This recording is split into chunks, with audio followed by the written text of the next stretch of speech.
Altesse Royale, Excellencies, ladies and gentlemen, dear friends of the Bridge Forum Dialogue, it's a pleasure to welcome you, all of you, presential and virtual participants, interested by a very sensitive subject indeed.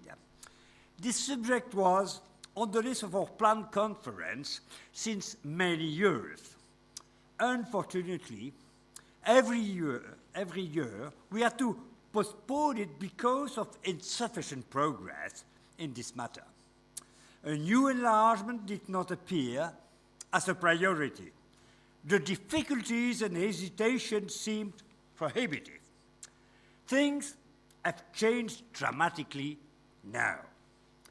Just after the invasion of Ukraine by Russia 2 years ago, we organized a conference on the future of our union. And there was a strong support for the views expressed, considering that our union was simply unprepared to react to the new challenges. The sentiment was, and still is, that we need transforming our union, which started as a market union, comforted by an economic and monetary union, into what should become a genuine peacemaking union, ensuring the protection of its citizens, but also of its friends and neighbors. This is why restarting the enlargement process appears as an essential part of the progress to be undertaken. In this context, the Western Balkans deserve a priority. Now, we have to enhance the EU cooperation with the Balkans countries, while we expect also a better cooperation between these countries themselves. So this conference is based on two legs. On the one side, the Western Balkans, and on the other, the EU. For the EU, the problem is not only to check the level of preparation of candidates. We have also to ensure that the EU itself is ready by making some basic changes in its modus operandi. Of course, a future union with 35 member states will put us in a situation very different from our original common market at 6 and bring us closer to the situation of the US. The EU governance has to be improved. For instance, the unanimity rule in the fields of external policy or of own EU resources appear outdated and to be replaced by more accountability vis-à-vis the European Parliament. We need more efficient EU policies internally and externally. There is a long way to go. Too often, the legitimate ambitions are blocked by what is perceived as insurmountable realities. This is reflected in the question mark of the title of this conference. What should prevail, ambitions or difficulties? We know how complex is the situation in the Balkans.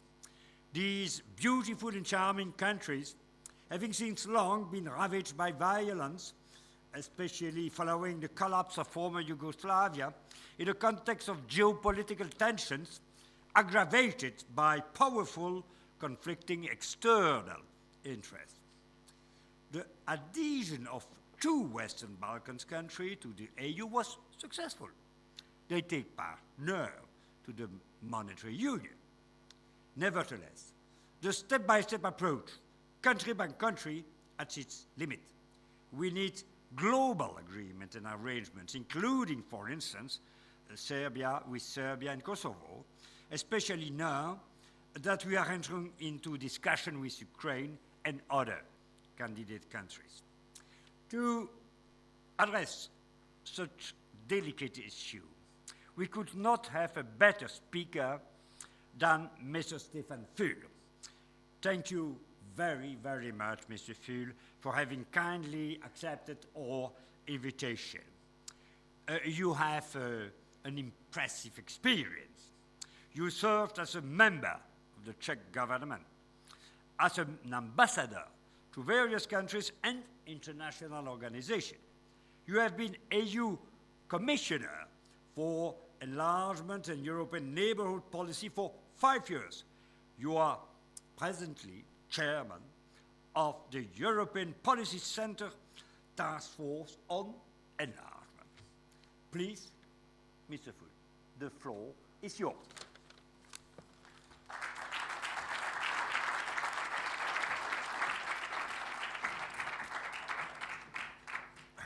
Thank you, Mr. Delano.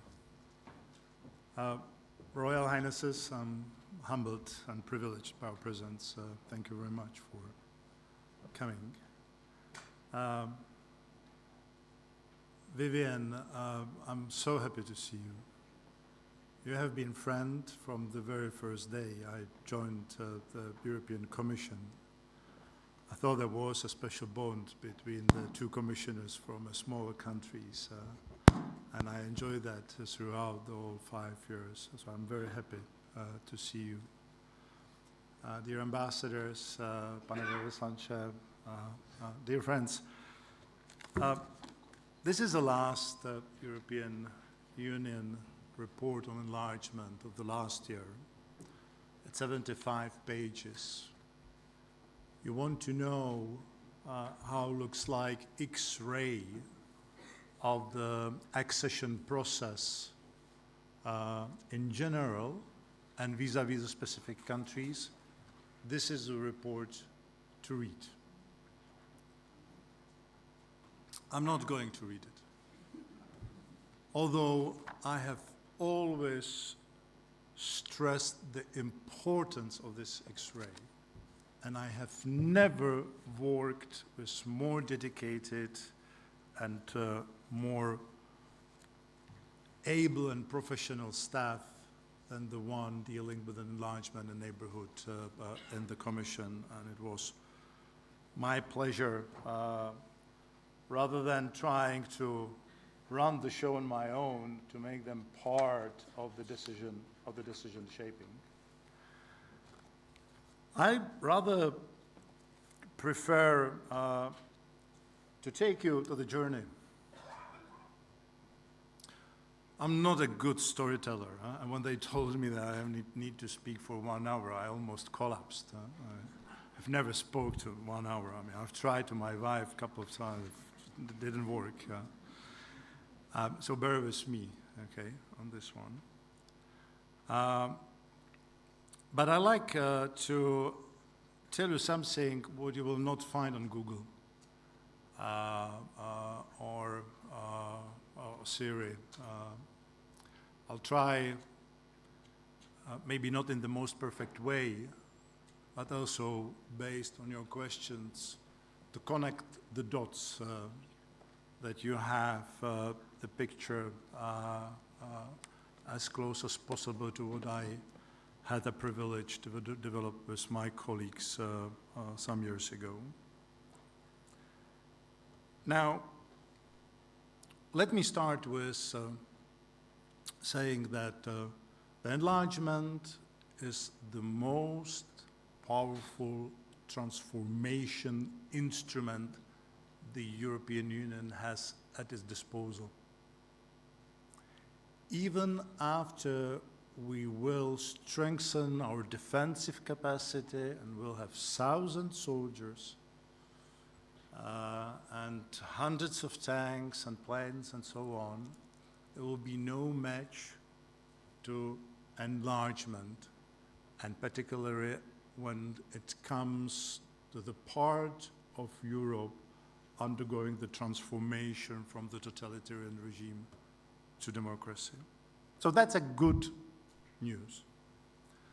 The second good news is that, I'm not sure whether you hear it as me, there are still countries knocking on our door. Sometimes I'm fed up with the Eurosceptics and those people, you know, what is the European Union good for, and this is bad and this is bad.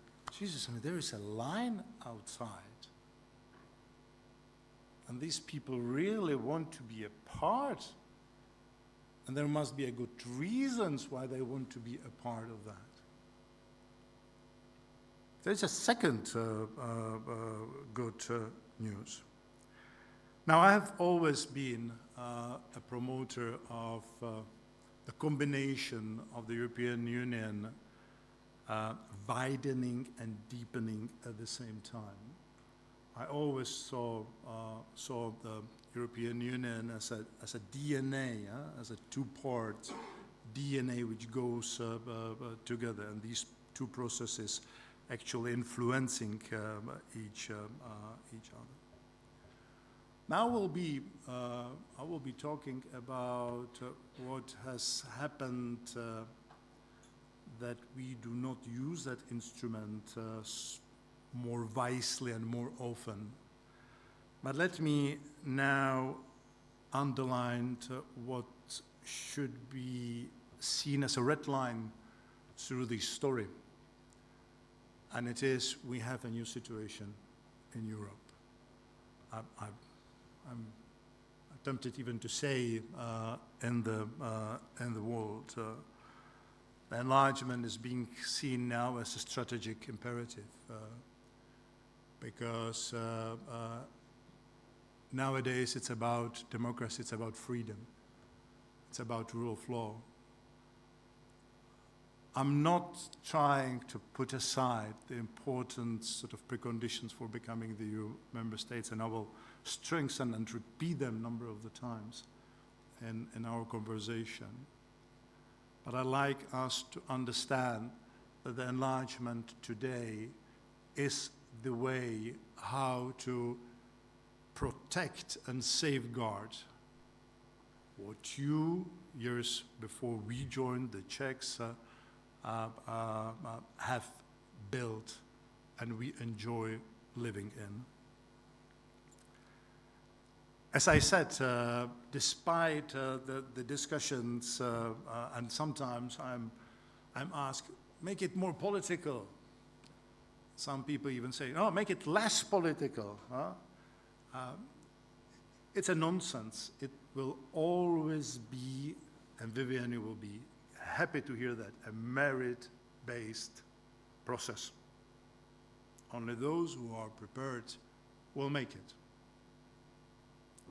But it is, at the same time, a highly political issue, and we should treat it as such.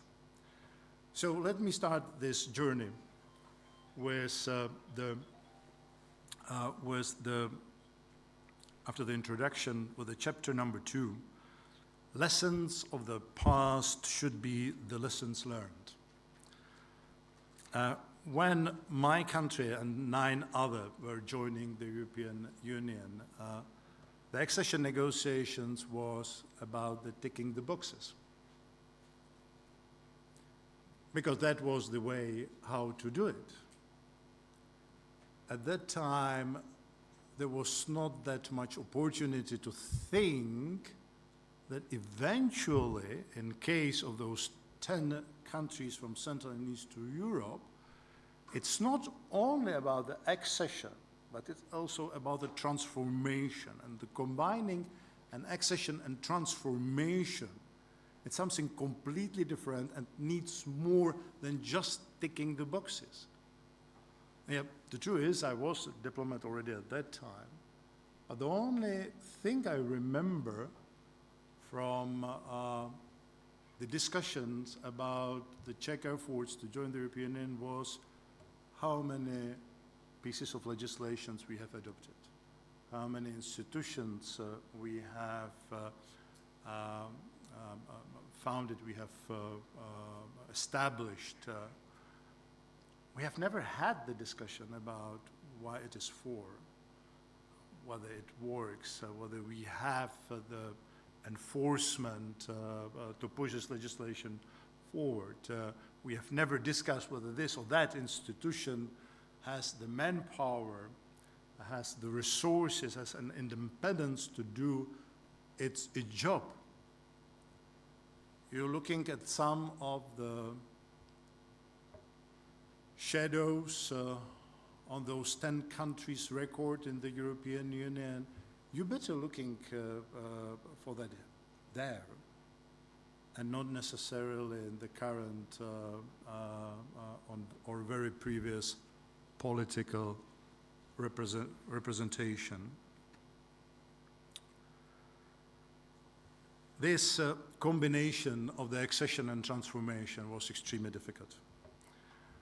What I really did not appreciate at my time was particularly when the German politicians sort of pushed me to the corner saying, I mean, how come, you know, you are not acting like this and that, and so on. And I reminded them gently, look at your efforts to reunificate with the Eastern Germany. I mean, look how difficult process it is.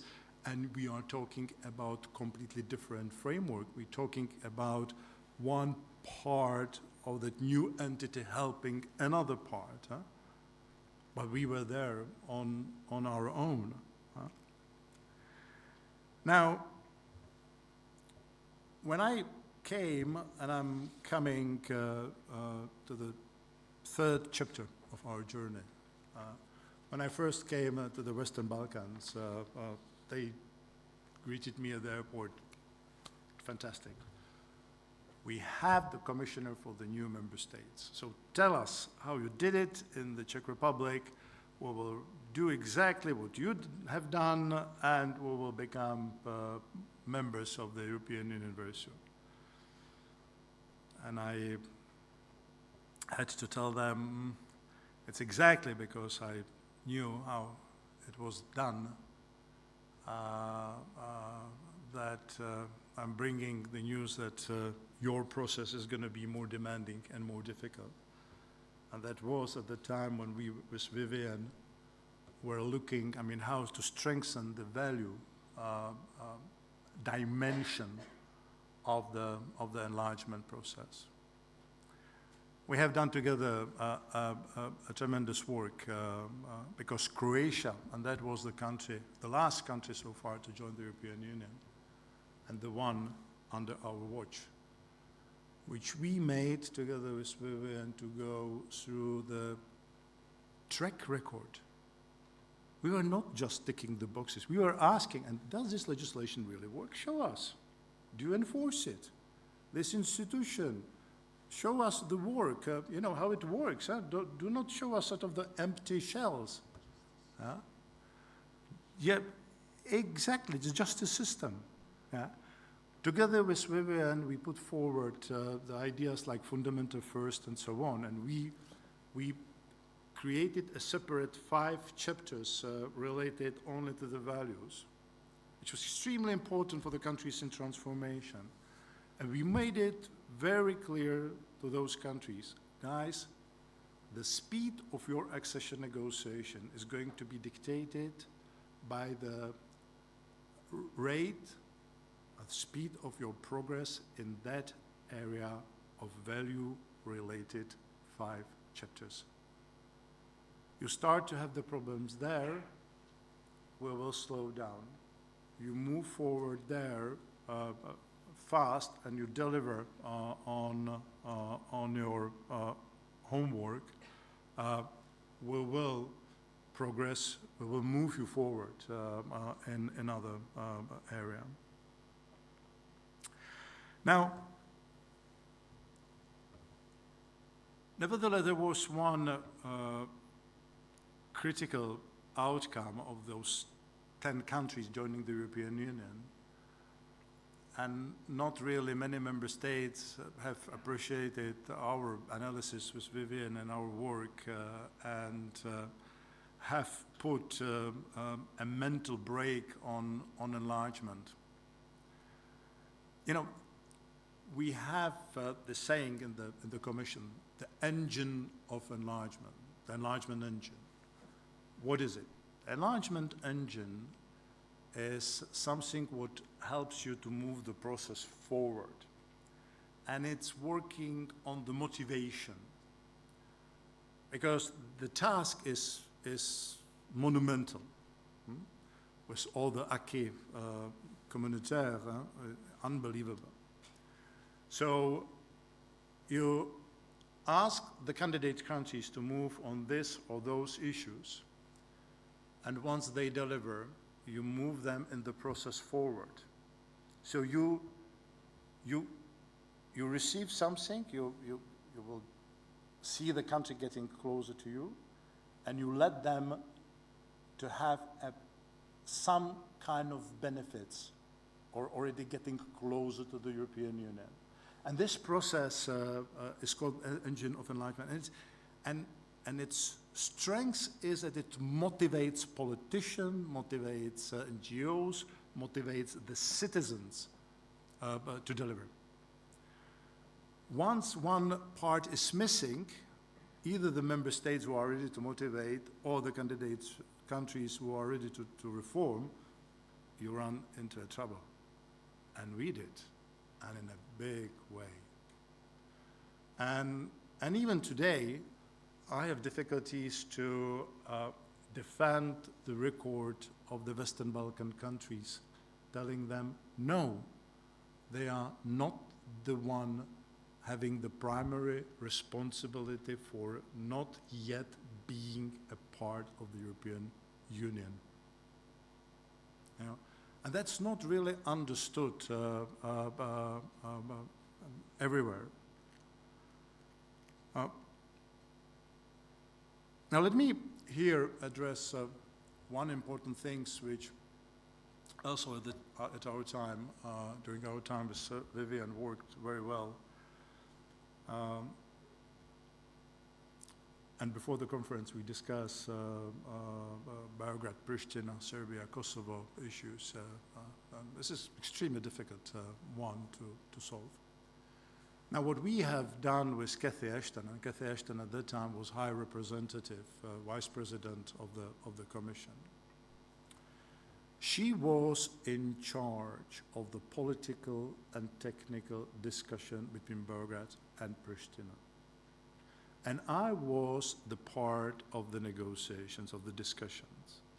And the point was, each and every time we need to move them to address one of their bilateral issues, we could have offered to them a certain incentives when it comes to the enlargement process. We put those two processes together, addressing the bilateral issues and the accession process. At that time, I don't think it's secret anymore,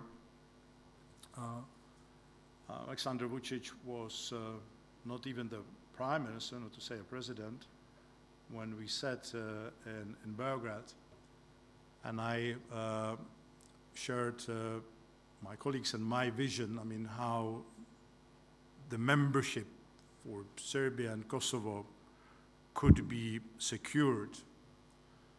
And I have offered him a vision of both countries walking the same stairs, maybe not with the same speed, maybe with one country a little bit ahead. But before even that country which is ahead would be joining the European Union, there will be a precondition not to recognize the other country, but to have at least a formal agreement, a state agreement, something what would clearly normalize the relationship between the two.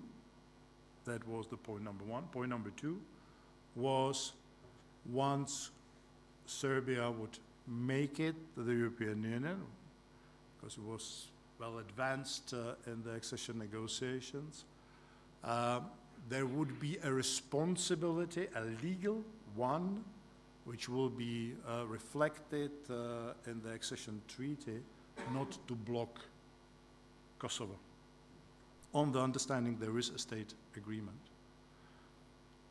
And this concept is still there. So we have the instrument and we know how to address those extremely difficult, painful issues by using the enlargement. it's a pity we are not using it that often. Now, let me now focus on the Eastern Partnership, because whether you like it or not, it's part of all of it. It's probably also the reasons why I'm here and why you are here, because otherwise we would not probably discuss the enlargement in such a concrete way. But let me mention one more thing on the Western Balkans. I hope it will not be misinterpreted by the journalists. I have seen the recent focus of the Commission on our Western Balkan partners to follow the EU lines on the foreign policy issues and the defense issues, even with the bigger vigorosity. I have always underlined the need for that when I was visiting the Western Balkans capitals. But I was always clear saying, this is a process. You are not expected 100% of alignment with our policies on your way to join the European Union. At the same time, vis-à-vis my colleagues in the European Union, I was explaining it's not fair. It's not fair not to allow the country to move forward on the EU enlargement, but at the same time to expect from them the responsibilities which the accession treaty clearly stipulates as, you know, the start of you implementing it fully. It's by the date of your becoming the member states. It shouldn't be seen as excuse for some Western Balkan countries. And by the way, the one which is quoted very often is extremely helpful in one of the Czech initiative. And without further details, let me now turn to the Eastern Partnership, Czech initiatives related to Ukraine.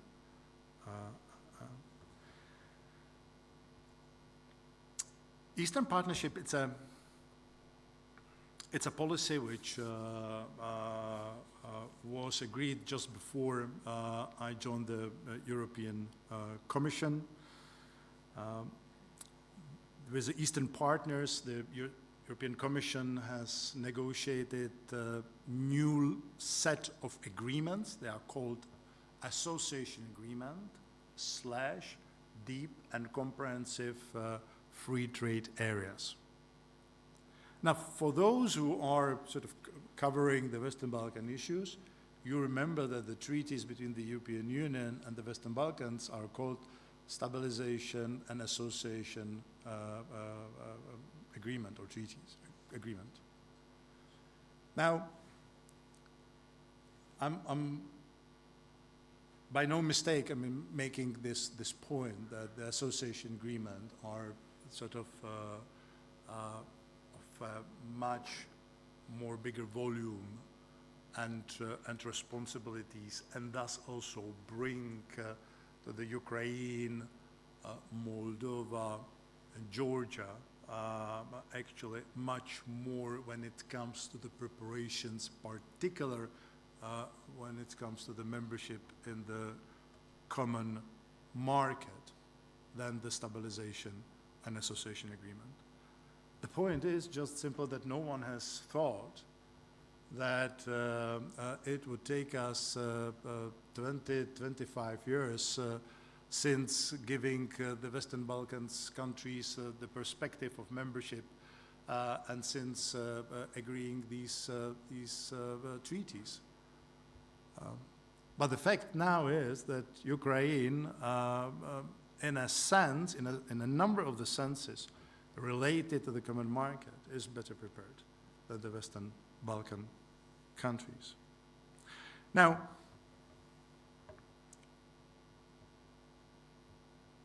in Bucharest 2005, NATO summit, Putin, for the first time in a NATO-Russia Council, the second day after the NATO Council has adopted the statement that Ukraine and Georgia would become the NATO member states.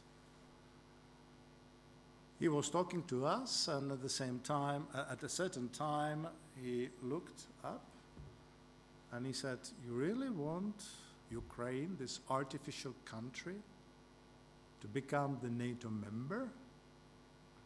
And half of us in the room laughed.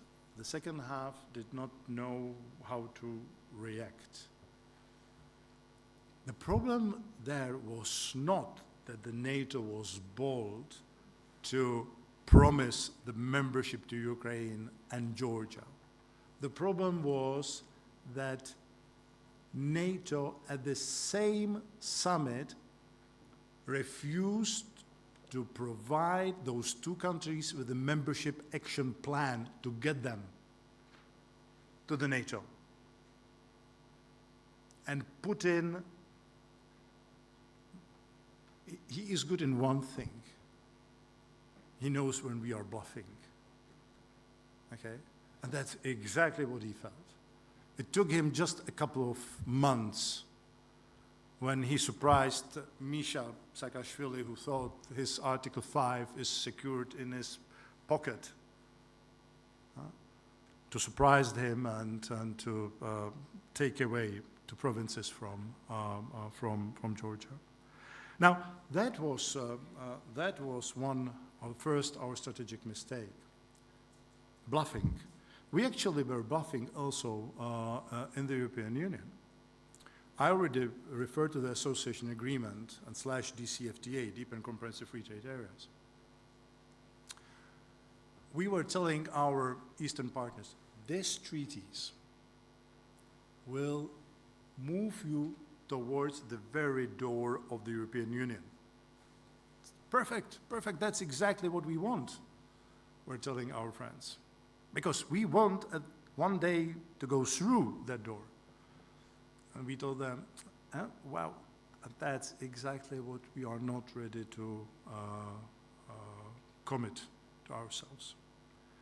We even had weeks and weeks discussion whether Georgia is a European country or not, whether we could put it in the association agreement, because a few member states were afraid that it would be turned against us, and the Georgia as a European state, according to the Lisbon, would immediately sort of apply for the membership in the European Union. So in one organization, and both are extremely important for the democracy, rule of law, and so on, and most of us are members of the both. We have provided them with the light at the end of the tunnel, but we have not provided them with the road how to get there. In the second organization, the European Union, we have provided them with the road how to get to the very door, but we refuse to give them the light at the end of the tunnel. We could not have made Putin more happy.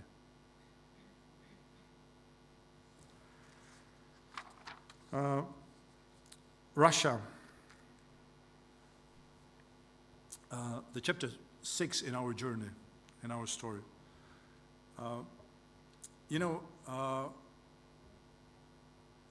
Alexander Kwasniewski would probably argue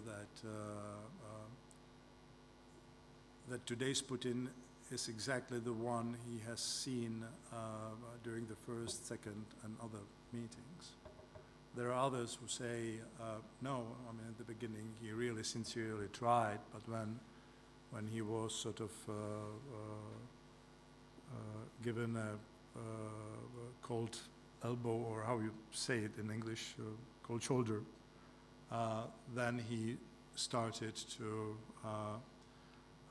be more and more involved in rebuilding the Russian Empire, the process of which has been strengthened by COVID and isolations and all of that.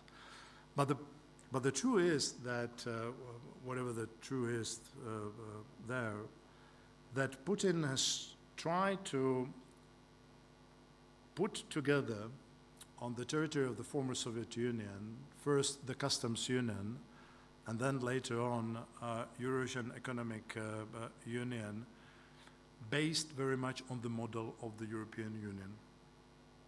Very much so, where the Commission in Moscow and with, and I will come back to that, it's extremely important, with the Commission in Moscow, which will take the responsibility of the member states for their external economic measures on its own shoulders, as it is to the large extent, of course, in our case, where the Commission and the DG Trade has that responsibility.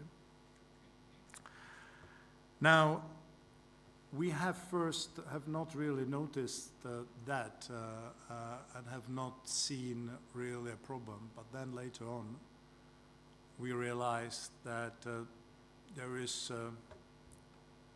a small issue. Whoever is going to sign the association agreement / DCFTA will never ever be able to be a part of the customs union or Eurasian Economic Union. And what's even more important, the Russians started to understand that too. And that was interesting shift, because they were the ones who were saying, NATO, no, this is an enemy, absolutely no. The reactions to the Bucharest summit, we just talked about it. But when it comes to the European Union, the Putin is on the record, and even 1 or 2 years ago, I still found it on the Kremlin website. There is a records of his press briefing with the Spanish Prime Minister at the time. It was a couple of years ago. Actually, more than a couple of years ago.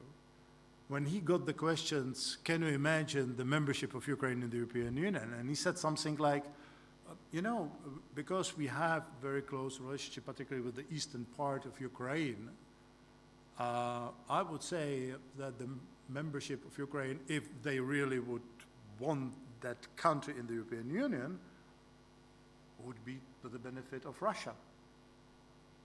So he was on the record. So whenever I was told and asked, Jesus, I mean, you don't have eyes, you have not seen it, that sooner or later you will have a problem with the European Union. I said, geez, I mean, you know, the guy seems like, you know, like accepting that the EU membership is fine. But at that time, and it was as we were heading to the Vilnius summit,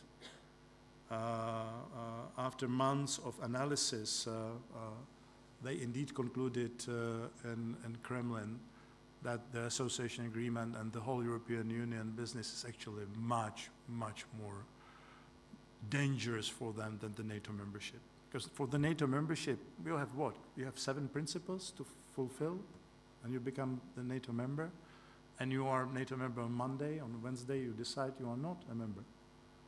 In the European Union, you transform the whole country beyond the recognition from the view of Kremlin, of course. Now, we had a Moscow trip. Vivian, you remember, we were in Moscow March 2013. There was a last, every 2 years we had a meeting with the Russian government, the Commission. And every 6 months, by the way, was summit between the EU and Russia. And that was the last meeting at the level Commission, the government. And at that time, we tried for one more time to open the Russians to find a certain space for cooperating. Medvedev was prime minister at the time, and I was asked by Barroso to speak on behalf of the Commission, and I said 3 things. I said, listen, formally now, for the first time, we acknowledge that the association agreement we are negotiating with some post-Soviet countries are not compatible with the membership in your custom union. Second, we are interested in our Eastern partners to have as good relationship with you as we are striving to have a good relationship, or the best relationship we could have, including because of the joint history, language sometimes, and so on, and so on, to the point that we would be ready to look at each and every policy of the customs union, and if it's not a contradiction of the obligations stemming from the association agreement, we would be encouraging the partners to be part of that.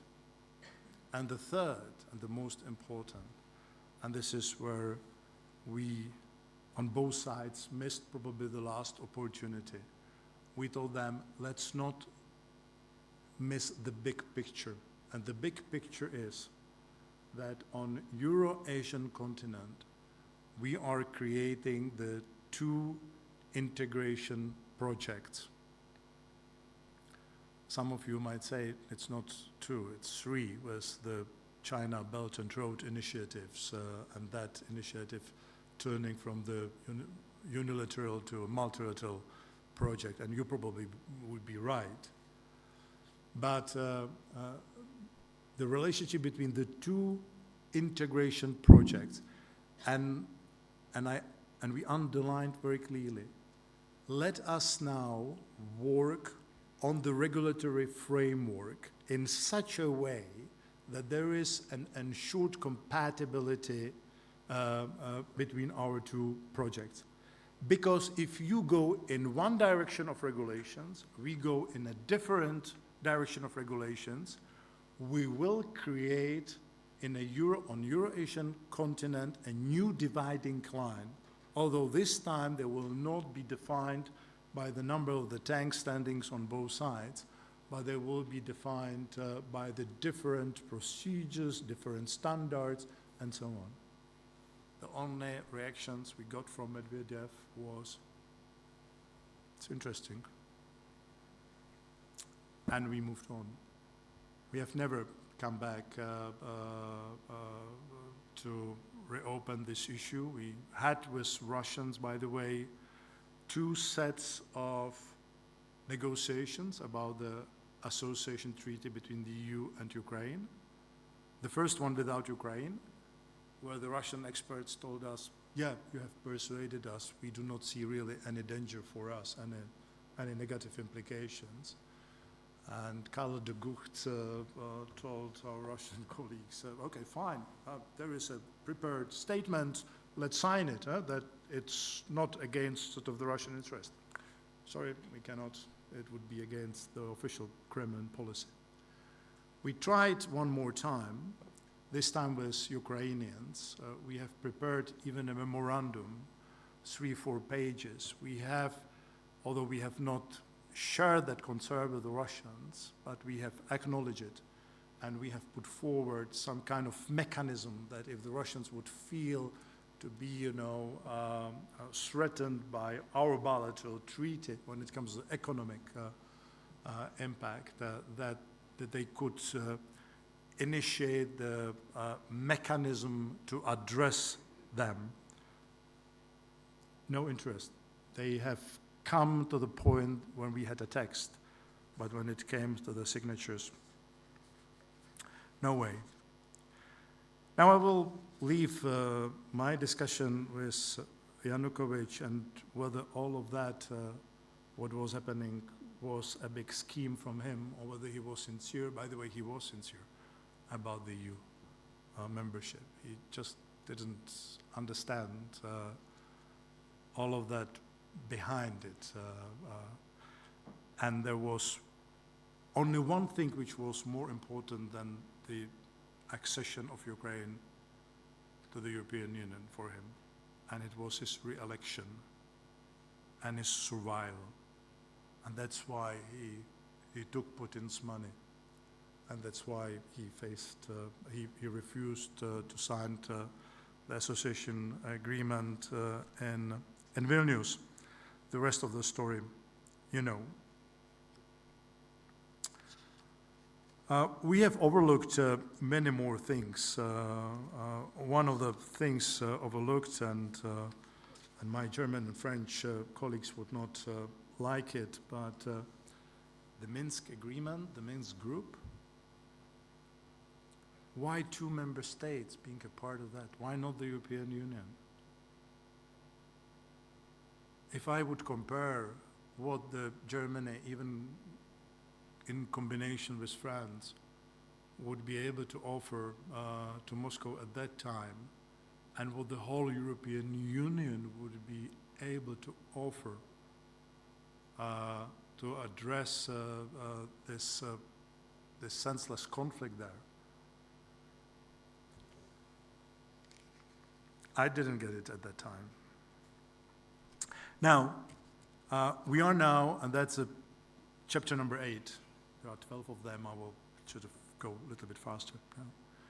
The 8th chapter is that we have this new situation. Aggression against Ukraine has changed everything. Václav Havel, the former Czech president, he said Russia does not know where it starts or where it ends, where it has borders. And he said that for the first time, and we actually did not understand, at least all of us, have not understand what he has meant. But that's exactly what Putin is showing us every day, what he meant. Now, the Ukraine is not an end in itself. The point is that it's our determination to stand against him which will determine whether he would push it further or whether he would stop at a certain time. You know, I'm a professional diplomat. I'm probably not the best diplomat, but I know one thing, that if you have a partner like Putin, and if you allow him to run the show and put the red lines each and every time, and you do not react, you are not destined to win this conflict. The chapter number 9 is about this creating a new momentum. Ukrainian application to join the European Union, Georgia, Moldova, you know, Armenia. There is a report from Rasmussen Global which actually recommends the European Union to keep the door open for Armenia. By the way, Armenia has negotiated the association agreement and DCFTA. It was very interesting what has happened, because they of course realized geopolitics. They had they still have Russian military on their territory. So they could not say, customs union, no way. They were saying, customs union, we would love, but we do not have the shared borders, so we cannot become the part of the customs union. But we can become an observer. And in addition to that, there is this nice offer from the European Union, you know, to strengthen our partnership and so on. So we're negotiating with the European Union the association agreements like DCFTA. In the summer 2014, just before the Vilnius summit, which took place in November, the Russian delegation came to Yerevan and said, dear friends, we found a solution to your problem. You could join the custom union and put your luggage together. In 1 week, you are expected in Moscow to sign a memorandum. And that was it. By the way, how I explain it was very, very close, how it happened.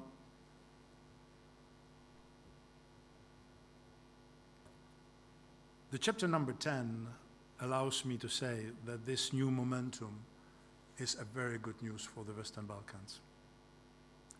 now it's not a time to send the messages to Brussels. Yeah, but what about us? And you see, if you want, then there is, if there is a will, there is a way. How come we have not had that attention the Ukrainians and others have nowadays? No, now is the time to make the best use of this momentum and turn it into a life opportunity of the Western Balkans countries to finish the job. And the good thing is that the European Commission in the meantime has worked on a number of smart people work on a number of initiatives of gradual membership and so on, how actually help the future member states to benefit from a certain part of the EU policies even before becoming the full-fledged member. President Michel said in Blood, Enlargement 2030. Is it possible? As a former Commission for Enlargement, absolutely, yes, no doubt about it. Technically, yes, absolutely. Maybe even a year ago, before 29.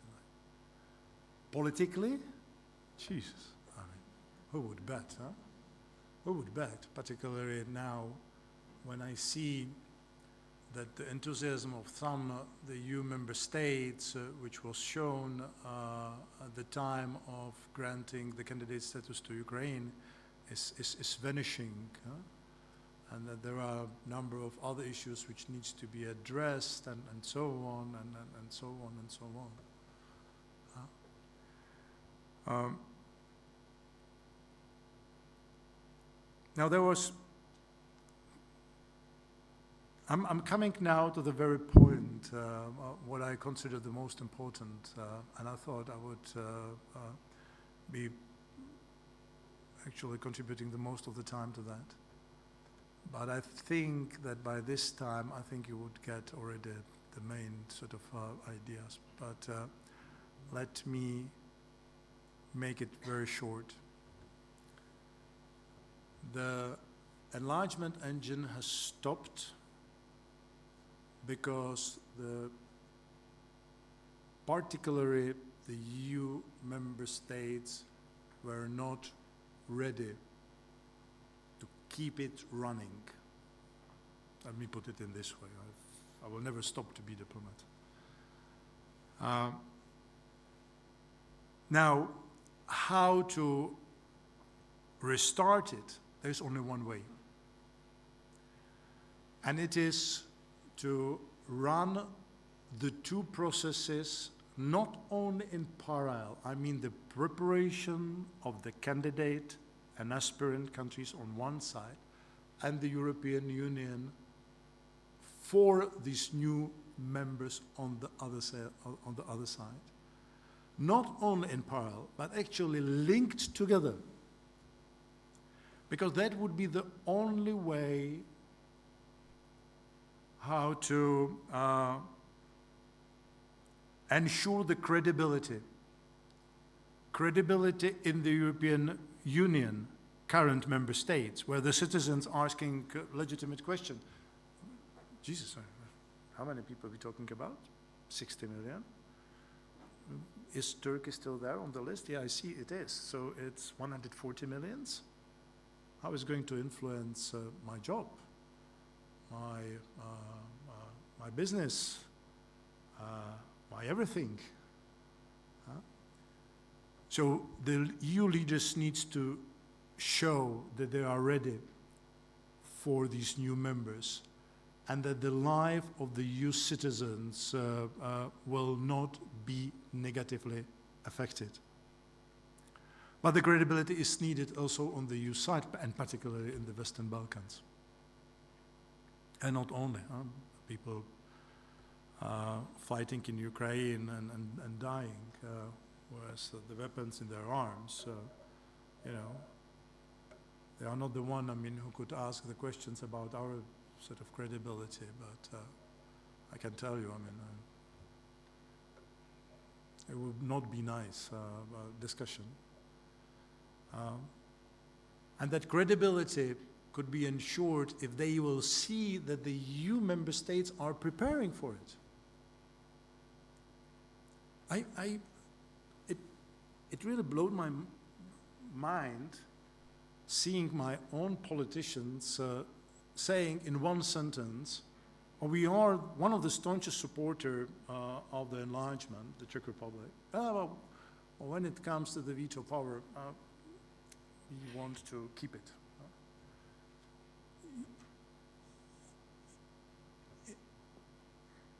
You will not have the enlargement with this kind of approach, absolutely not. Now, with our report, the European, the task force I'm chairing, we are not going to have a very clear list what needs to be done on the EU side. We will never sort of make the distinctions, and these are the treaty changes which are need to be done, and these are sort of, you know, the changes within the existing treaties and so on. No, we will specify what needs to be done, and we will leave it up to the smart people and the politicians to figure out, because my understanding is that if there is a will, there is enough of flexibility to go either way. But what is most important, and my message to the politicians, and not only in the Czechs, is, guys, sit behind the table and start discussion about these issues. If you want really sincerely support the EU enlargement, this is the best way how to do it. People sometimes are asking me, okay, how far you think we should change the European Union? And here I guess we would have with Vivian one of our discussions, plus and against and so on. Because I would say from something from the Bratislava Declaration to the Cameron paper. Now, for you who are hearing it for the first time, the Cameron paper was the list of ideas the EU leaders have promised the UK to agree and incorporate in the founding treaties if the UK stays in the EU. The integration is not straitjacket, 4 freedoms are 4 freedoms, but the euro is not the only currency. The UK has voted as they voted, so they have took a Cameron paper with themselves. The Bratislava Declaration was an anti-Cameron paper. It has been adopted a couple of weeks after, or even days, after this referendum in the UK, and it did exactly the opposite. It's restated that the euro is the only currency and that there's no other ways to integrate the European Union as we are doing today. But I'm not saying that we need to go along the UK views to reform the EU without or not having the Brits a part of our union. But can we, for example, be open to a number of normal suggestions like why it is that in a number of the countries there is such a low percentage of voters' participation when it comes to the European Parliament elections? And you might not agree with me, but my take is it's because we we created that institution and we took it away from the people, actually, instead of bringing it to them. Huh? We created a vision of a pan-European parliament, and we have where most of the legislation is being created, 70–80% within the EU. And then we have given the national parliaments what? 3 colors: green, red, and yellow. That's all they can do. That might be one of the reasons why we have the problems with, European Parliament. Why we cannot have the 2 chambers, Vivian? One chamber from the current senators or parliamentarians from the member states, and the second chamber as we have today. Huh? Why are we calling the European Commission the EU government where it is not yet a state? Huh? I mean, I do not agree with Václav Klaus and other famous Czech politicians on a number of the points. But on one point, I have a sympathy for when he's saying, the democracy as we know it is good for just a state. I'm not saying that the European Union is not democratic. Absolutely not. But to reach the same level of participation and involvement and engagement of the people, we need to do a little bit more than just create the European Parliament in Brussels and Strasbourg, leaving the 3 colored papers in the national parliament of the EU member states. Listen, I promised you a story. I didn't promise you the facts. I have not promised, and I would make a mistake if I would promise you that I know how to address and solve everything. I'd like just to say that the situation we have today in our hands, and which should not really be a surprise to us, because in a certain way, we have allowed this to grow up in this terrible format of an open aggression against the border EU country, with the perspective that if we are not resolute and if we do not put our red lines, would continue even in our domain. With that, thank you very much for your attention.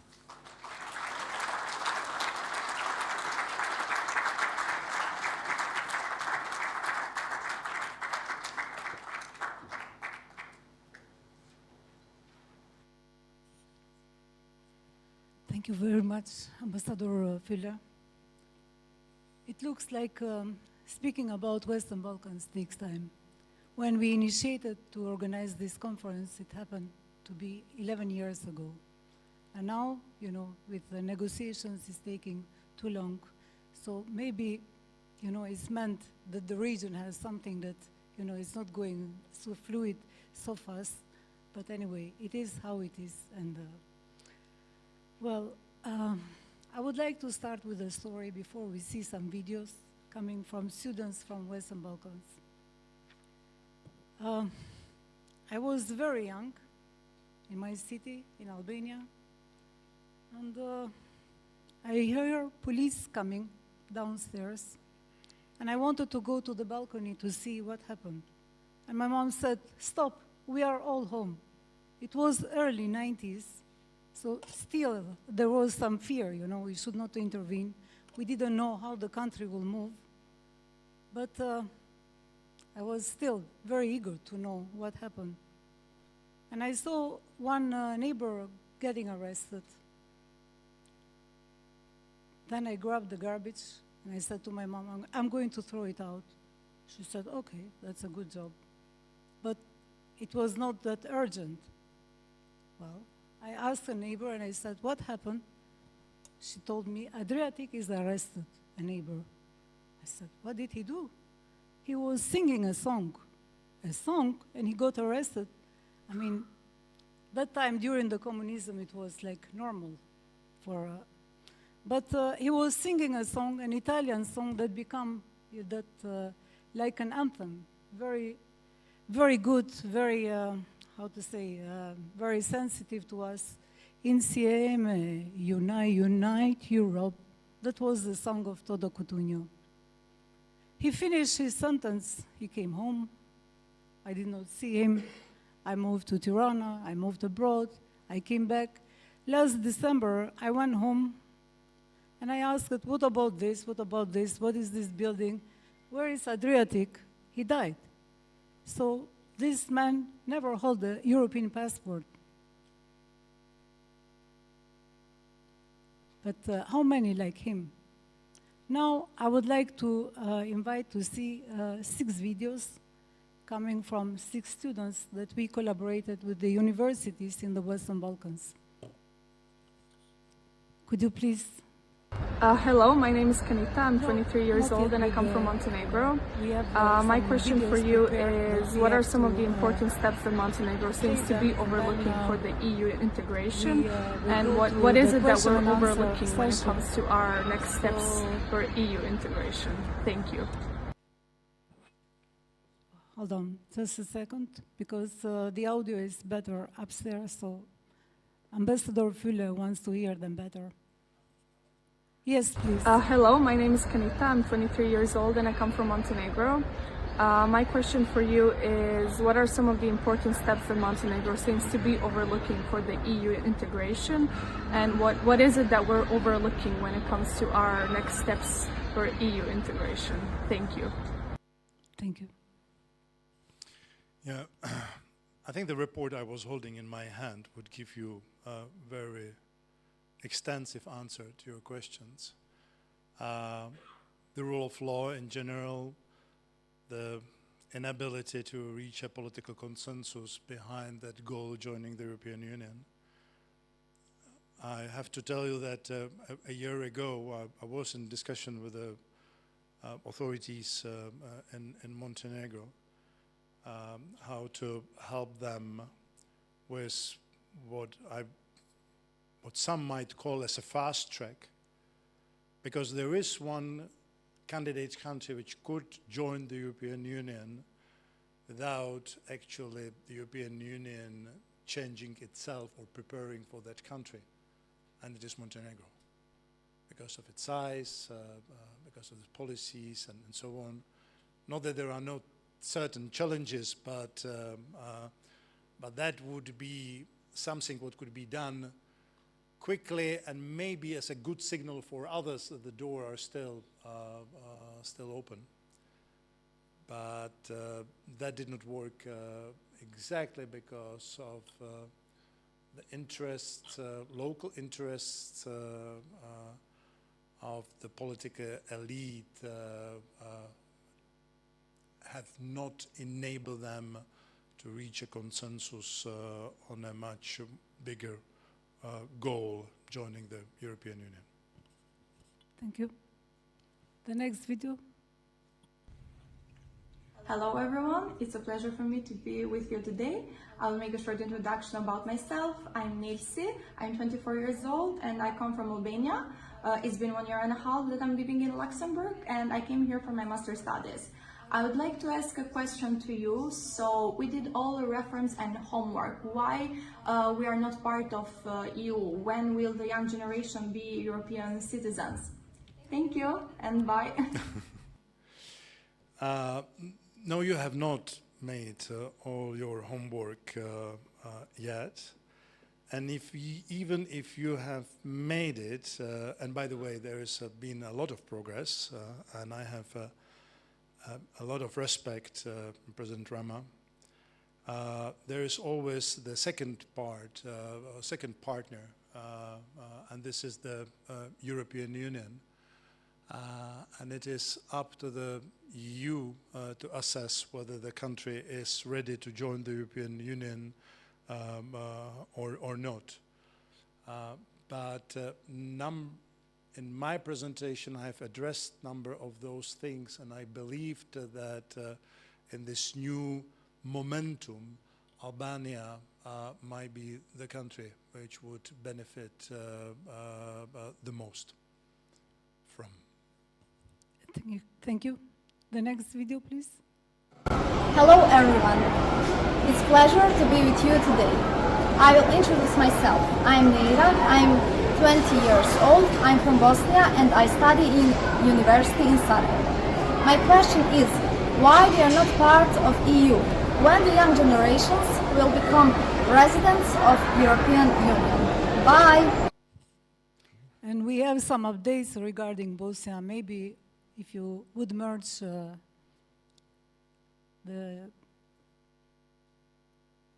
some highlights from Bosnia and Herzegovina with the European Union relations lately, and answering the student as well. Yeah, I wonder to what extent, I mean, it helped me to make my answer more concrete. I absolutely agree that what has happened in the EU-Bosnia-Herzegovina relationship is extremely important, because there were really the times where the number of the EU politicians were thinking whether that particular country would be ready to deliver on its obligation ever in the future. Now it appears that through the joint work and the EU assistance, it is possible, but that does not remove the number of the task to be delivered. The lady was 20. I think she would be in the European Union as citizens soon enough for the benefit of her family and hopefully also children. But not before pension, I guess. Then I would formulate my answer differently. Okay, thank you. Come on, absolutely not. No, wait. Just jokes aside. In our report, we're going to build 4 scenarios for the EU reforms and 4 scenarios for the EU enlargement. Because, as I said, the level of acceptance would depend, when it comes to the new members, would depend how fast and how much ready the European Union is going to be. We are not working with the less likely scenarios. We are working with the scenarios which we believe are more realistic and so on.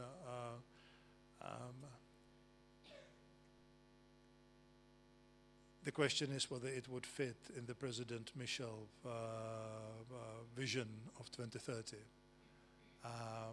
But everything will be in the hands of the new representatives in the Commission, the European Council, European Parliament, because if they will go by example, if they will kick this engine of running, I'm sure that on the basis of this long queue these countries were waiting, a number of the things being done but not necessarily recognized, that the process might actually go faster than under the normal circumstances.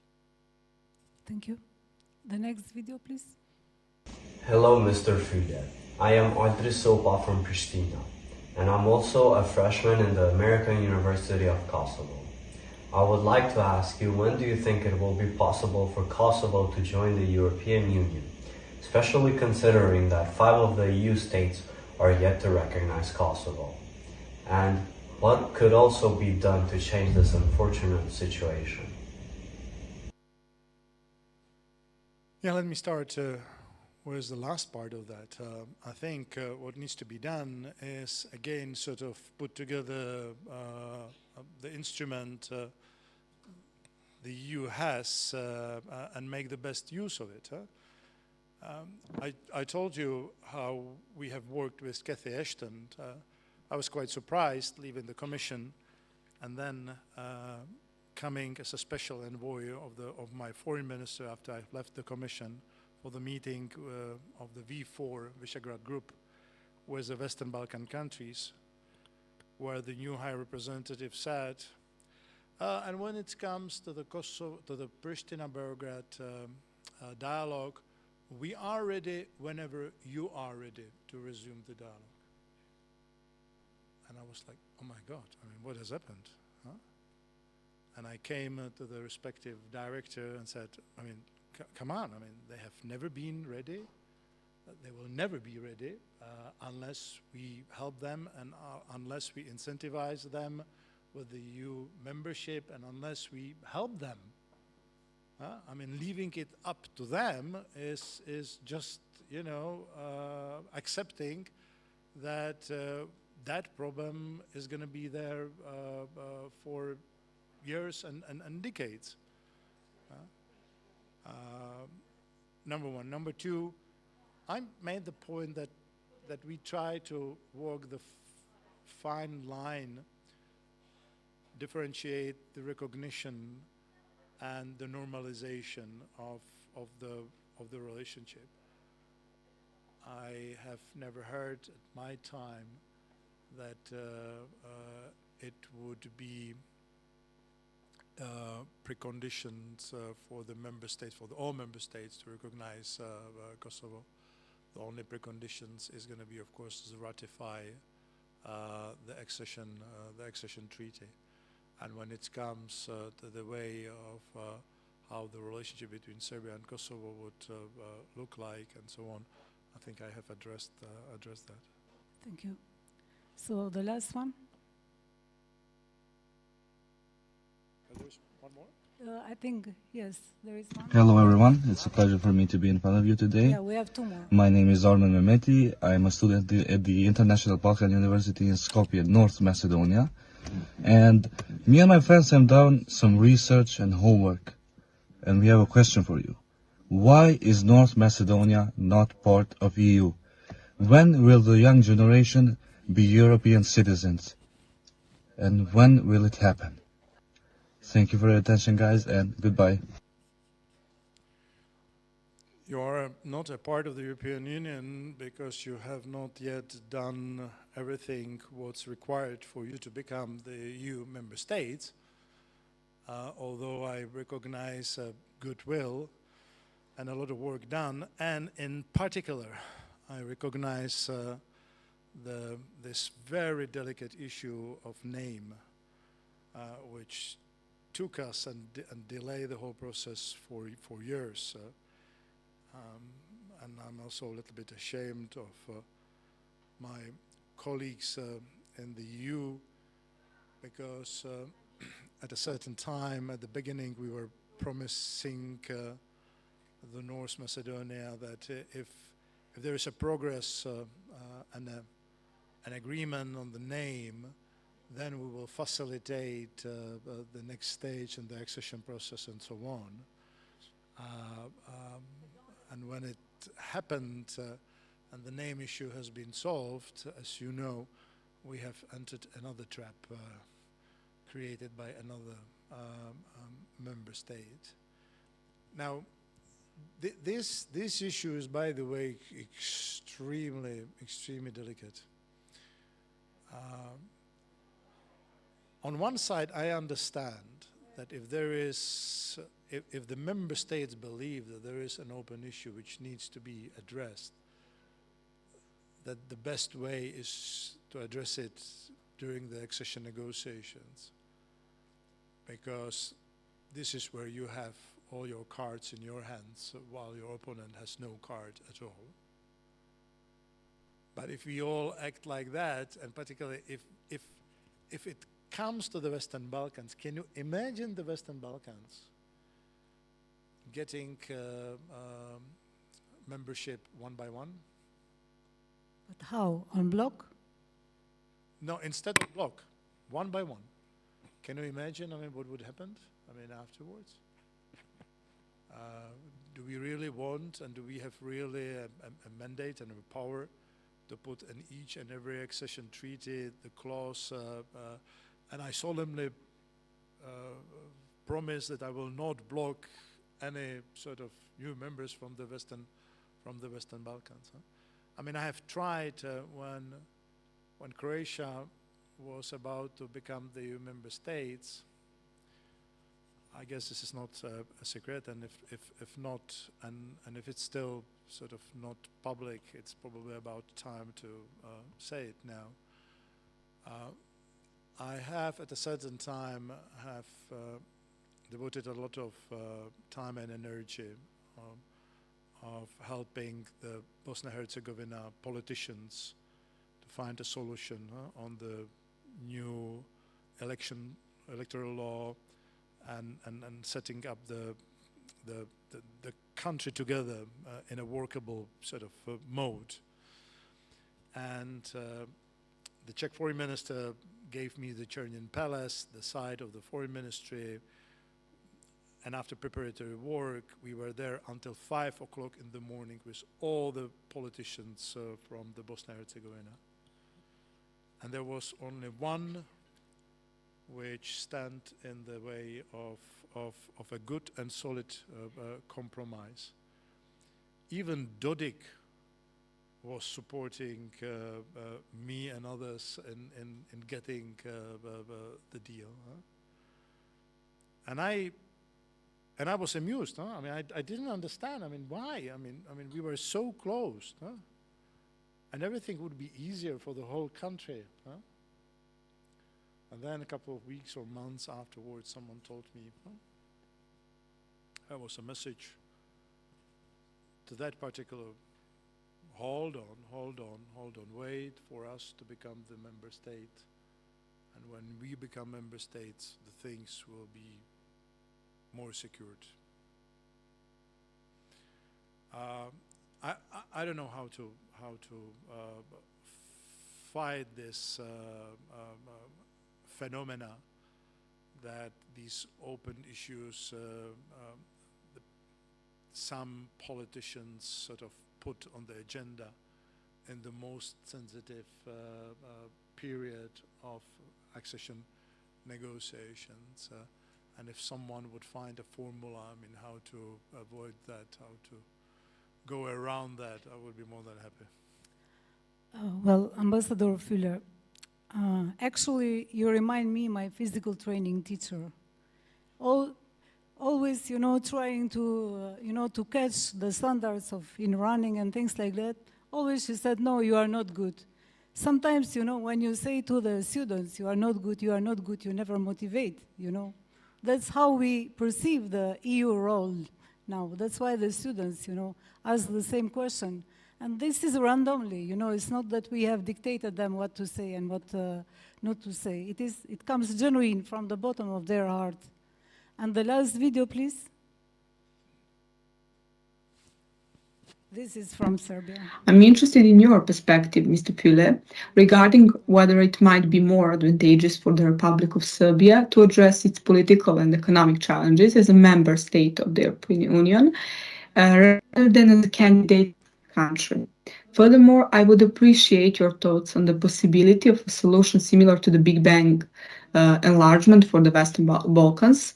How do you perceive the possibility and the potential benefits of such an approach? And could it be a reality, or is it too ambitious for us? Thank you. I think I, in a way, answered the first part of the questions. And when it comes to the second, let me just continue where I have stopped a few seconds ago. And exactly for that reason, I can imagine a Big Bang scenario when it comes to the Western Balkans. Yeah. Not yet. And I'm not alone, apparently. Yeah. Sorry, they made a mistake. Nothing. No, that's okay. So I would like to read a sentence. EU loves Balkans, but not its problems. EU loves Balkans, but not its problems. I think it's universal. Huh? I mean, I can. No, I will not say it about my wife, but I think you could utilize to. No, with all due respect, the EU, in its enlargement policy and accession process, we don't want to put the problems under the carpet. We don't want someone else to solve them. We use the enlargement instrument as the environment within which the issues being tackled in the most constructive way in the European spirit. Okay, so the more I think about the sentence, the more nonsense it is. One of the reasons we want to see the Western Balkans in the European Union is to help them to solve their problems. So maybe it's the time now to ask the question from the audience. Does anybody would like? Yes? Mr. Klaes?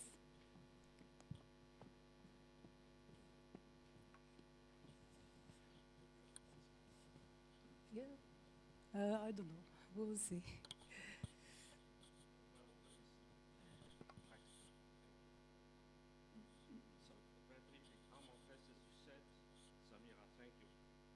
Because I know you were my director, that's why.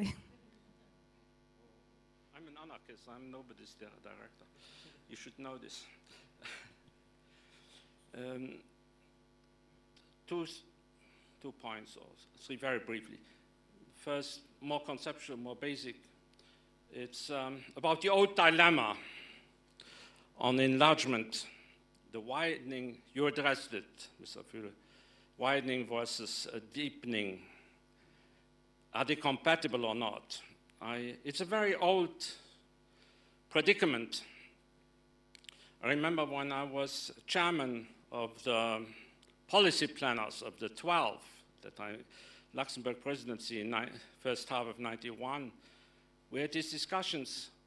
Practically all, you know the people, Jérôme Vignon for the commission, and then Jean-Marie Guéhenno, Robert Cooper, and others, they thought it was compatible, but I never believed in this. Theoretically, yes, but practically not.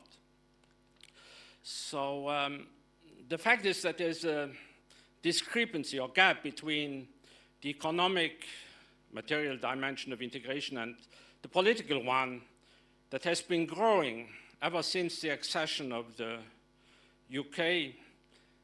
And it continues to grow, and will probably grow more, even more. A little bit further enlargement. Excuse me, a little bit faster because we have more questions. Oh, it's already too fast for. One shouldn't talk too fast. Only people who are superficial talk fast. Deep people. It is about deepening. So, in other words, there's less and less consensus on a common ethos and a common telos. I don't develop these notions.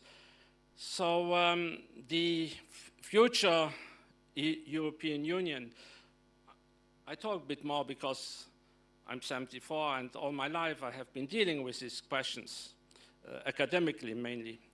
The future EU will be very different from the ideas, concepts, plans of the founders of the EU it will be larger, but politically very weak because of increasing heterogeneity and because the centrifugal forces will be stronger than the centripetal. Now, thank you. No, it's not finished yet. Samira, I'm not your director, but yes, please, one half minute. There's the lack, Mr. Fuller, I don't know if you agree, these are questions to you, of a strong core.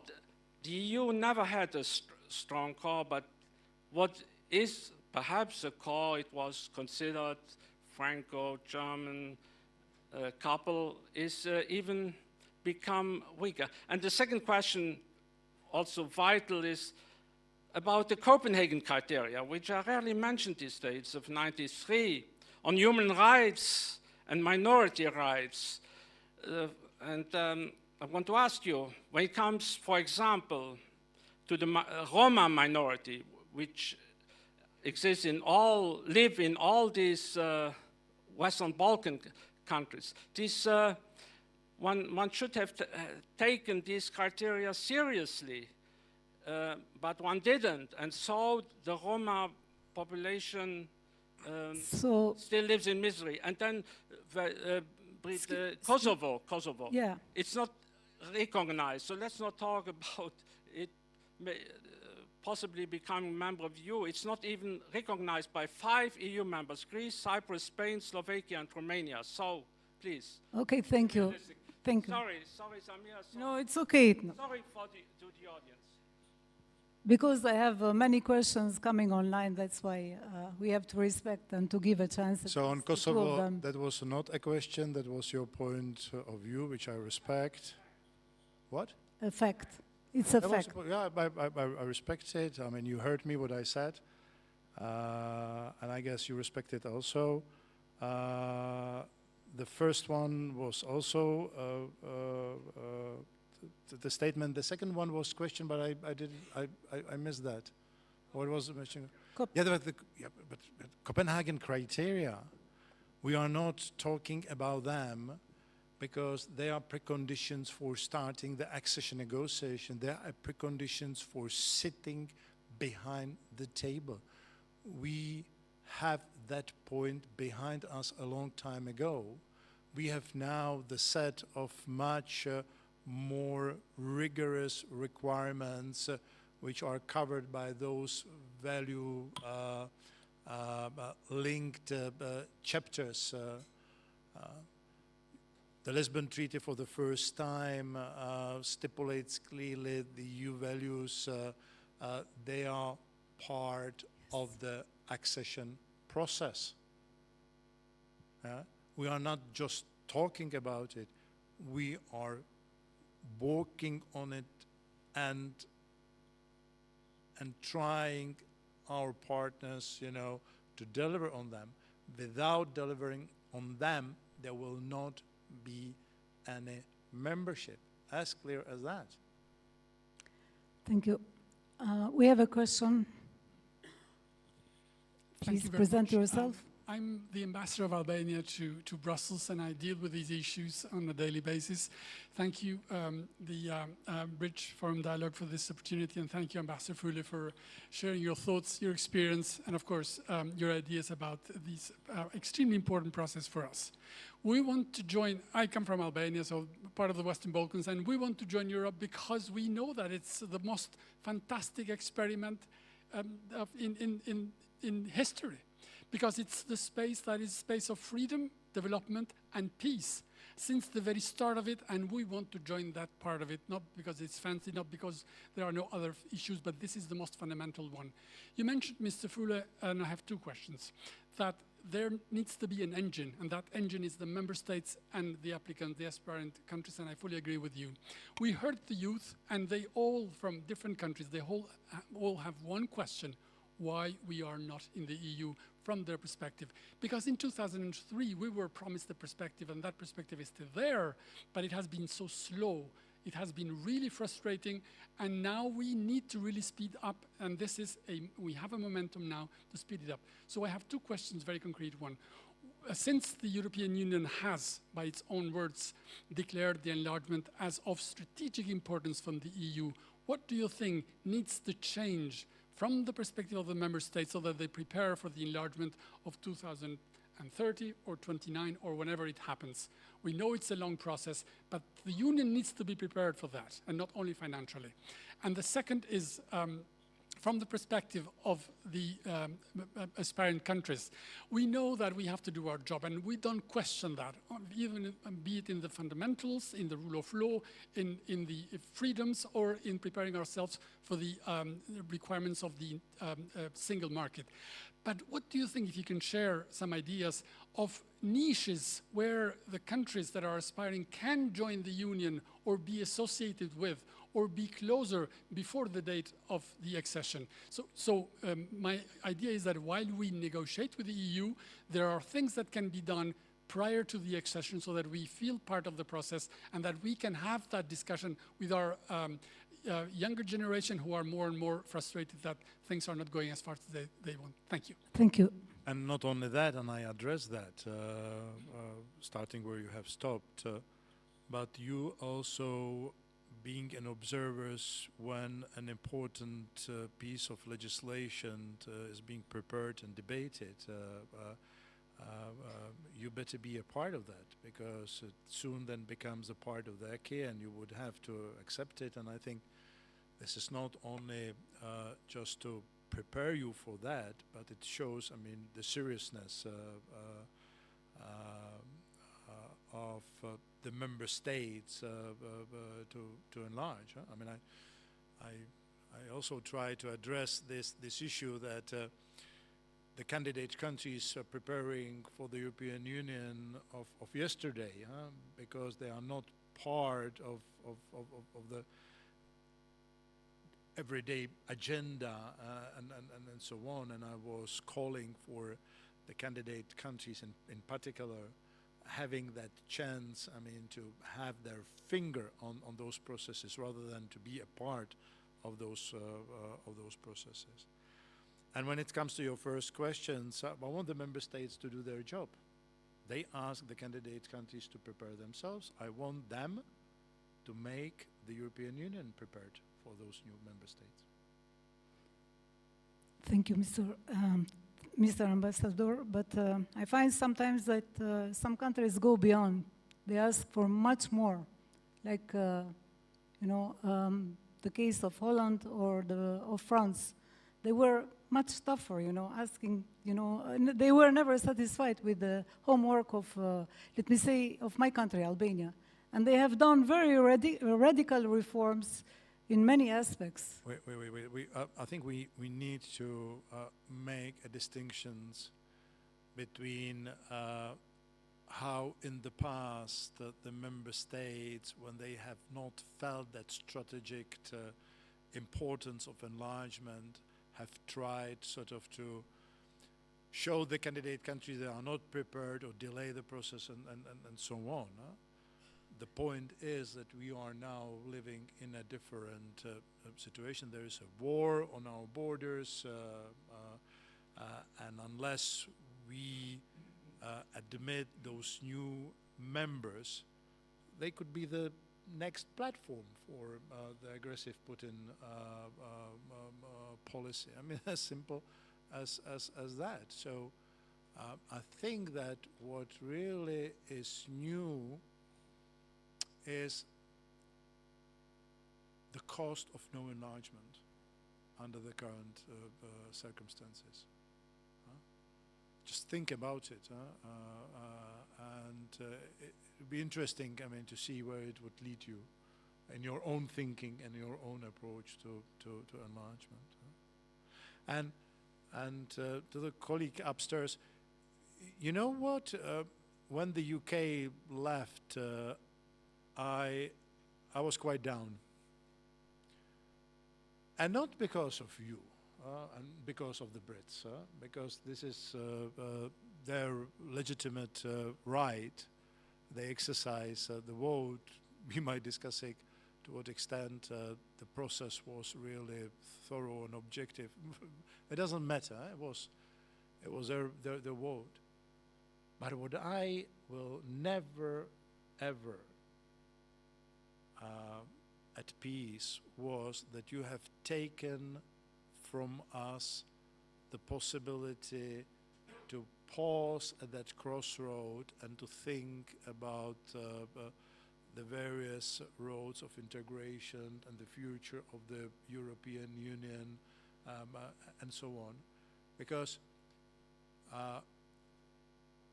you might be right that at the first sight, the widening Europe looks like completely different from deepening Europe. But Jesus, I mean, if you think about it, I mean, how this union has been put together, it has not been given to us by some kind of natural forces. We have created it, and we are changing it to be able to address the challenges, use the advantages, and so on. It's a project. It will. I don't see the end of it. And UK leaving us on our own in this project is something. I mean, I personally also, because I served there as a diplomat. I take it probably more than just a one general notion, but I have no, and I'm coming from the small country with the totalitarian regime. I studied in Moscow, you know. I have absolutely no doubt. Sorry, but that's why I wanted to. I have absolutely no doubt that what we have in our hands is the best thing, flexible enough. I mean, we are the master of it. Whatever we have and we are not happy with that, change it, adjust it. There's going to be a new commission. For the first time, we will probably see the defense, the commissioner for defense industry, or for the defense. I hope to see the new enlargement commissioner to be a vice president. I hope he will team up with another vice president who would be responsible for the reform of the EU, that they would work in tandem to ensure that indeed the job is being done on both sides, on the EU and the candidate countries. It is our organization. It is. I mean, we shape it. I mean, look what it has been in '57, where it is now. How easy it is for me, I mean, to come, I mean, to this beautiful country and to talk about all those important and less important issues. Jesus, I mean, I'm living quite a part of my life in a different world, on almost a different planet. Jesus, I'm amused what we have achieved and what we have done and what the prospects are for us to succeed. Okay, thank you very much. Maybe I take a question here. Is the enlargement to the Western Balkans connected or disconnected from the enlargement to Ukraine? And what about Turkey's request for EU membership? So I have two questions coming from the audience before we started the conference. Questions. So is the enlargement, yes, it is about Ukraine and the Turkey's request for membership, EU membership. Yes and no. I mean, I said that the Ukraine application and the whole process creates a momentum. And that momentum is conducive to the Western Balkans aspirations, and it's better being used rather than us debating in the pub, drinking the beer, whether it's a good idea or a bad idea. As simple as that. I don't think at the end it will be linked, although, again, that I don't know. when it comes to the Western Balkans, the region, I think we discussed that, at least I believe that the Big Bang would have a merit under the circumstances. Ukraine, you know, there is one thing which we have to be aware. How this conflict is going to end up. Not only when, but how. What role the eventual NATO membership of Ukraine, what role the eventual membership in the European Union would have to play. In my vision, extremely important, almost as a preconditionality of any long-term stability. Why? Because when it comes to the European Union membership, we tend to accept the countries in their internationally recognized borders. We don't know how to do it differently. We don't want to do it differently. And we have an example among the members how it would work. So the first day, the very day the accession treaty is being ratified, the decision is being made by the EU that the European Union acquis is not being enforced on the territory, not under the control of the authorities.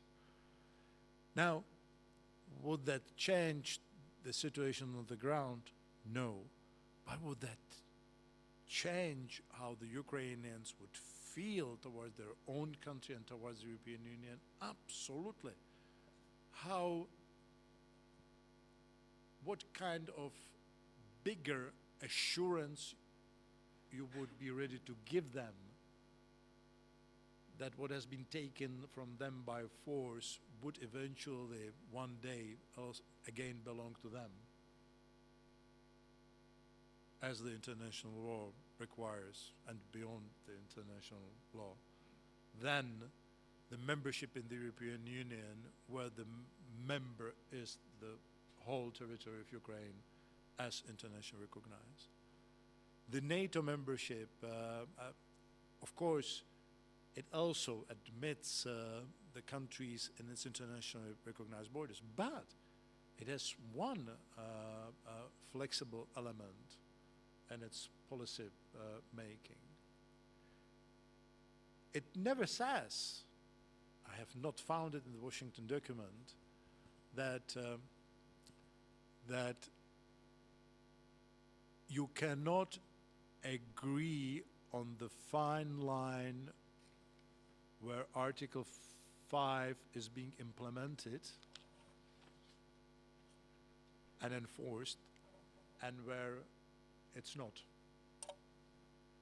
In other words, I can imagine that the possibility of Ukraine becoming the NATO member states as whole in its internationally recognized border, and Article 5 being clearly linked to the actual line of contact, or whatever that line is being called, framed, agreed, negotiate, and so on. Again, would we have a more powerful signal that we are serious about protecting and defending Ukraine than this one? So these are the elements, I mean, we better have on our mind when we are sort of dealing with those issues, both conceptually and also from the perspective of nitty-gritty everyday details. Thank you very much. If we have one more question, yes. Please present yourself. Rolf Tarach, Rector Emeritus of the University of Luxembourg and former President of the European University Association. We studied the gap between salaries of full professors within the European Union and found a factor 30, 400 compared to 12,000 monthly. Now, this gap very likely creates a tension. And my question is, these types of gaps which have to be solved, should they be solved before accession or afterwards? And in each case, can you give a hint on how to do it? Another exercise tonight. No, look, the first part, general remark. It will never be the same. Okay, I'm sorry. There will always be universities and faculties which would pay their professor twice the average in the European Union because, you know, they are top universities and so on. And I do not necessarily have. No, I'll come back to it. I'll come back to this issue. I just want this to be. Just make sure that we know what we're talking about. Okay, there will always be a difference, and I think that the difference is actually a good thing. Okay. Point number two: the difference between the countries, and particularly those who are in and out, needs to be addressed. Not necessarily when the country is in, but throughout the process. And there are a number of requirements I can imagine, which has to do with the availability of resources, reforms of CV in those universities, and so on and so on. But look, I mean, 15 years, 20 years ago, I mean, you could probably say the same about the Czech Republic and Luxembourg. And I guess that if you would look today at the difference, I mean, particularly for Luxembourg University, the difference would be still big. And I'm saying that with respect and not disrespect. But when it comes to the average of the EU, we're well positioned, and a lot of has been achieved and done within the years. But that's exactly what enlargement delivers. We have never promised miracles overnight.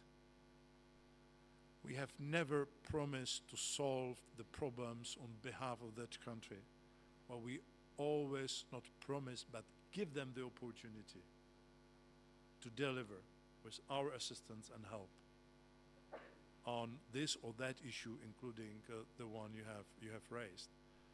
And I have seen most of the positive cases rather than negative. And thank you very much. It is now time to close. Thank you for sharing your experience.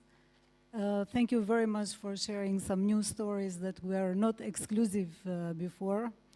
And we appreciate your ideas and remarks that you mentioned. Anyway, still, I think about the bad teacher that, you know, she never gave me a good grade, but it is how it is, and we cannot change it that much.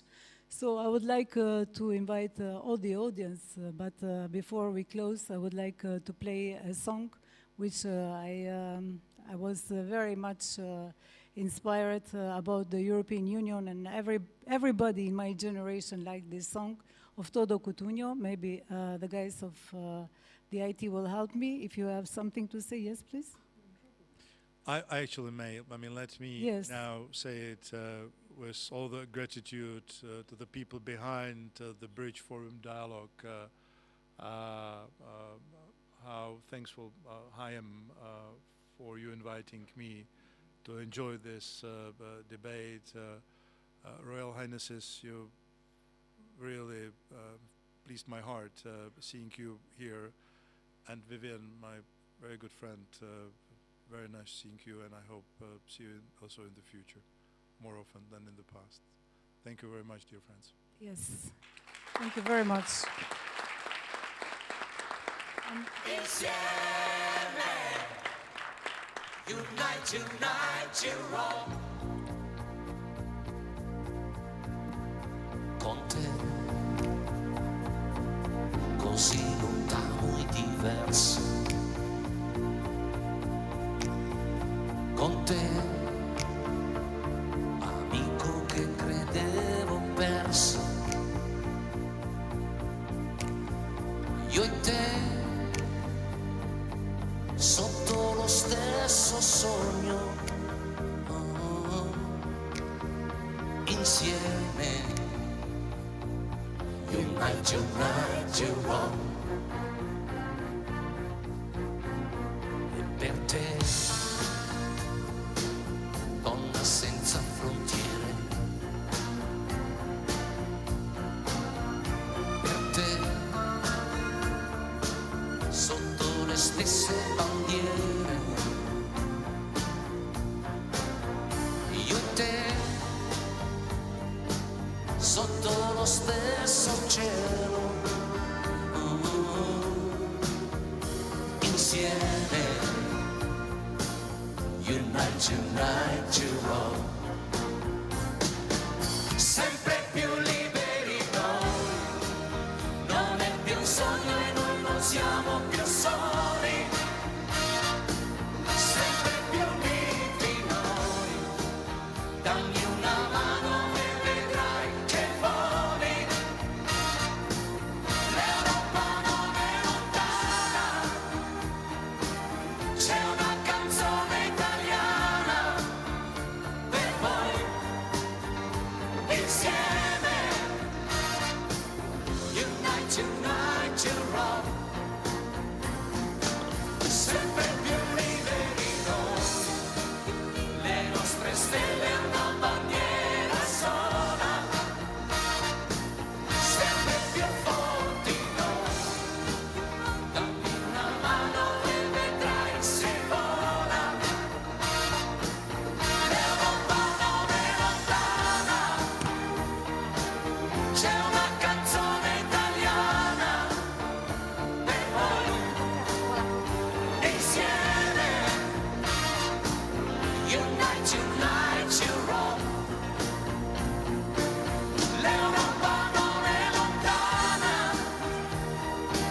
c'è una canzone italiana per voi. Insieme, unite, unite.